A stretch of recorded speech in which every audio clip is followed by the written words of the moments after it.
আমি বলি যে স্বপ্ন মারা যায় না, আপনি গলা টিপে হত্যা করেন। You are the killer of your dream.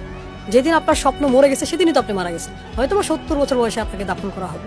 স্বপ্ন নেই, আপনার বেঁচে থাকার কি আছে? আপনি দায়বদ্ধ একটা জীবন পার করছেন, যে কিছু দায় আছে, ছেলে মেয়েকে পড়াইতে হবে, বড় করতে হবে।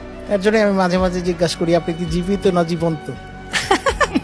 আমরা হচ্ছে অনেকে জীবিত মৃত। তাকায় থাকে, হ্যাঁ। আমরা জীবিত মৃত। আমরা আসলে জীবিত না, আমরা জীবন্ত মৃত। আমরা একটা জীবন্ত লাশ, যাকে কবরস্থ করা হয়নি।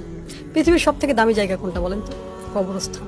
যেখানে হাজার কোটি বিলিয়ন বিলিয়ন ডলারের আইডিয়া মারা গেছে, এক্সিকিউশন করে নেই, প্রকাশ করতে পারে না।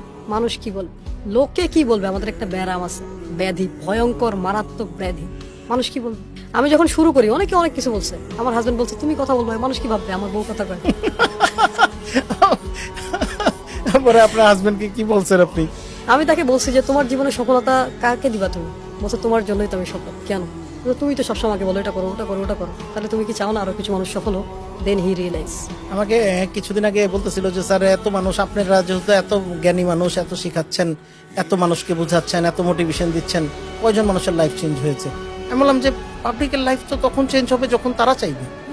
এটা তো আমরা পারবো না কারো, আমরা ইম্প্যাক্ট করতে পারবো, আমরা ভ্যালু অ্যাড করতে পারবো, বাট যে নিজে চাচ্ছে না তার লাইফ তো চেঞ্জ করা যাবে না।